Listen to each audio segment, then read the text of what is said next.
Hi guys, welcome back to my channel Pehal by Surbhi Khandelwal. And जैसे कि हमने कल बोला था, मैंने आपसे बात करी थी कि आज से हम मेल और फीमेल साइकोलॉजी थ्योरीज स्टार्ट करने वाले हैं, जिसमें हम सबसे पहले मेल साइकोलॉजी की थ्योरीज को लेने वाले हैं। तो मैं आपसे फर्स्ट थ्योरी से स्टार्ट करूंगी, जो फीमेल को समझनी चाहिए। अगर वो ये थ्योरी समझ जाती है मेल्स की तरफ से, तो डेफिनेटली उनका रिलेशनशिप कभी खराब नहीं हो सकता है, वो कभी एज अ ग्रांटेड खुद को फील नहीं कर सकती है। एंड वो अंडरस्टैंडिंग वो अपने अंदर ला सकती है, जो एक मेल एक्सपेक्ट करता है एक फीमेल से। तो फर्स्ट थ्योरी में आगे बढ़ने से पहले मैं आपको वापस से बताना चाहती हूँ कि प्लीज़ गाइस, अगर आपको वीडियोस अच्छे लग रहे हैं तो प्लीज़ सब्सक्राइब करें, लाइक करें, इनको शेयर करें, support this channel, help this channel. और मैं पूरी तरीके से कोशिश करूँगी कि आपको मैं इस चैनल के थ्रू हर वो एक पॉइंट अच्छे से एक्सप्लेन कर सकूं। एंड इसी के साथ साथ मैंने जैसे आपसे कल भी कहा था कि मैं आपको इंस्टाग्राम लिंक मेरे डिस्क्रिप्शन बॉक्स में मैं आपको लिख दूंगी, जो आपका कोई भी क्वेरी है, क्योंकि 1 मंथ तक मैं सबके फ्री क्वेश्चन एक फ्री क्वेरी ले रही हूँ। तो फर्स्ट, आपके जो भी क्वेरीज हैं, आप मेरे को एक कोई भी आपका मेन क्वेश्चन आप मुझे इंस्टाग्राम पे डीएम कर सकते हैं, या फिर आप वो मुझे कमेंट बॉक्स में भी भेज सकते हैं। राइट। सो कमेंट में डेफिनेटली मैं आपको रिप्लाई करूंगी। इंस्टाग्राम पे भी अगर आपका कुछ पर्सनल है जो आप कमेंट नहीं कर सकते हैं, वो आप मुझे डायरेक्टली वहाँ पे भी भेज सकते हैं। तो guys, let's quickly start with the first theory. तो फर्स्ट थ्योरी जो मेल साइकोलॉजी की तरफ से है, वो हमारी फर्स्ट थ्योरी है, the perfect instinct theory. What is this mean about? इसका मतलब ये होता है कि जो भी हम मैन हैं, जो भी हमारे मेल पार्टनर्स हैं, वो नेचुरली इतना मोर अट्रैक्टिव और इन्वेस्टेड उसी चीज़ में फील करते हैं जिसके लिए उन्हें एफर्ट्स करने पड़ते हैं, जिसके लिए उन्हें वर्क हार्ड करना पड़ता है उस चीज़ को पाने के लिए।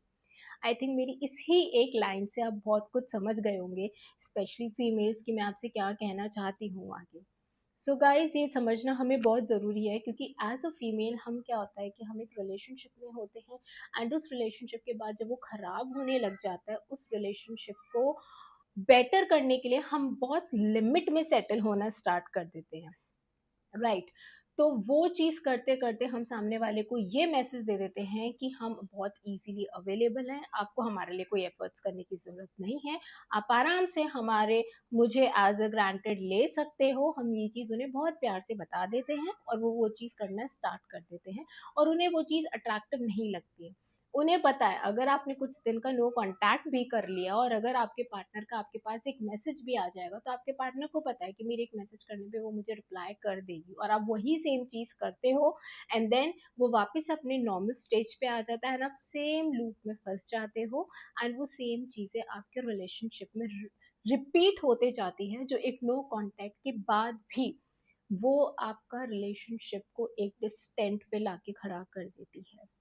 हम इसको एक एग्जाम्पल से समझते हैं, बहुत ही सिंपल सा एग्जाम्पल है कि सपोज, फर्स्टली, अगर ऐसी कोई भी चीज़ है जो हमारे पास बहुत ही कम एफर्ट्स में इजीली आ रही है, तो बीइंग एज अ फीमेल आप भी उसकी इतनी कदर नहीं करोगे, क्योंकि आपको पता है कि ये तो मैं इतना सा करूंगी, मेरे पास आ जाएगी। राइट। वहीं अगर हम सेकेंड एग्जाम्पल को लेते हैं, कि कोई भी चीज़ में अगर आपको अपना टाइम, अपना अटेंशन, अपनी इमोशनल एनर्जीज इन्वेस्ट करनी पड़ रही है, तो बीइंग एज अ फीमेल आप भी उस चीज़ को बहुत संभाल के रखोगे, क्योंकि आपने बहुत कुछ अपना उसमें इन्वेस्ट करा है। और वो इन्वेस्टमेंट आप कब डालोगे, जब आपको पता है कि वो चीज़ बहुत स्केर्स है, और उसको चीज़ को हमें लेने के लिए हमें बहुत हार्ड वर्क करना पड़ेगा, हम उसको एज अ ग्रांटेड नहीं ले सकते। So the same thing the guys feels for his female partner. तो ये चीज़ हमें समझना बहुत ज़रूरी है गाइस, कि मैं आपसे ये नहीं बोलूँगी कि आपका गोल ये रखो कि आप अनअवेलेबल हो जाओ, नहीं। बिकॉज बहुत चीज़ें, बहुत कन्फ्यूजन यहाँ पे फीमेल्स को रहता है कि यार मैं थोड़ी देर उससे बात नहीं करूँगी तो चीज़ें ठीक हो जाएंगी, बट मेंटली आप उस चीज़ को सोचते रहते हो, आप उसको देखोगे भी, आप हमारी खुद की चैट्स भी पढ़ोगे, आप सब चीज़ें करते रहते हो, तो इनडायरेक्टली आप एनर्जीज उसको सेंड कर रहे हो। फिजिकली अनअवेलेबल होने से मतलब नहीं होता है, क्योंकि आप मेंटली अपनी एनर्जीज वहाँ सेंड कर रहे हो, तो इस वजह से वो सामने वाला आपको कांटेक्ट नहीं करता है, वो आपकी एनर्जीज फील कर ही नहीं पाता है पॉजिटिव।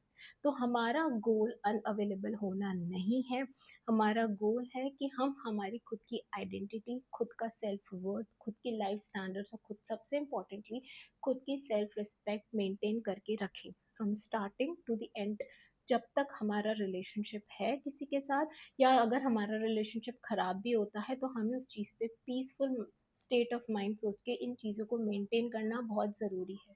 और जब सामने वाला इंसान, सामने वाला बंदा ये देखता है कि प्रॉब्लम होने के बाद भी मेरी पार्टनर में ये चीज़ें मेंटेन्ड हैं, वो ऑलरेडी अट्रैक्ट हो जाता है। ये रियलाइजेस हिज मिस्टेक कि नहीं यार, मैं इसको ऐसे ट्रीट नहीं कर सकता, and that is a very strong point आपके रिलेशनशिप का बन जाता है। जो आपका पार्टनर एक बार करेगा लेकिन दूसरी बार करने का वो नहीं सोचेगा। So that is the very important thing girls, कि आपको समझना पड़ेगा आपके रिलेशनशिप को अच्छा रखने के लिए इन चीज़ों पे आपको ध्यान रखना पड़ेगा। Don't settle for less. आप अट्रैक्टिव उससे नहीं बनते हो, आप एज अ ग्रांटेड पोजिशन में आ जाते हो जो आपका पार्टनर आपको लेने लगता है।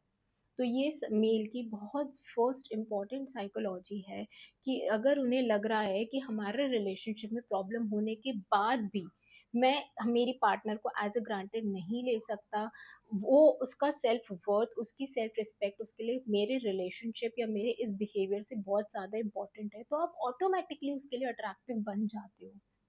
सो गाइज, इसके लिए मेरा रिलेशनशिप लेसन यही है, please maintain your self worth, maintain your self identity, your self respect. कोई भी प्रॉब्लम हो, अगर आप ये मेंटेन करके रखते हो, तो as a perspective from a male psychology, आप उसके लिए अट्रैक्टिव बन के रहोगे और वो आपके लिए एफर्ट्स भी करेगा। सो गाइज, आई थिंक मैंने आपको बहुत ही ब्यूटीफुली ये चीज़ एक्सप्लेन करी होगी, फिर भी आपके कोई क्वेश्चंस है आप मुझे बता दीजिएगा। हम हमारी सेकंड थ्योरी के साथ कल वापस आएंगे, एंड आई होप कुछ ना कुछ आपको मैसेज से, इन लाइन से आपको कुछ ना कुछ तो समझ में आया होगा, एंड आप जर्नी स्टार्ट करें। हम पूरे मंथ की जर्नी पे अगर आप इस चीज़ को समझ जाते हो, मेल फीमेल दोनों, तो आई थिंक हर एक रिलेशनशिप बहुत ही ब्यूटीफुल होने वाला है। सो गाइस, हम कल मिलते हैं, जब तक take care of yourselves and do love yourself at the fullest. Bye bye, take care, मैं आपसे कल मिलती हूँ। Thank you.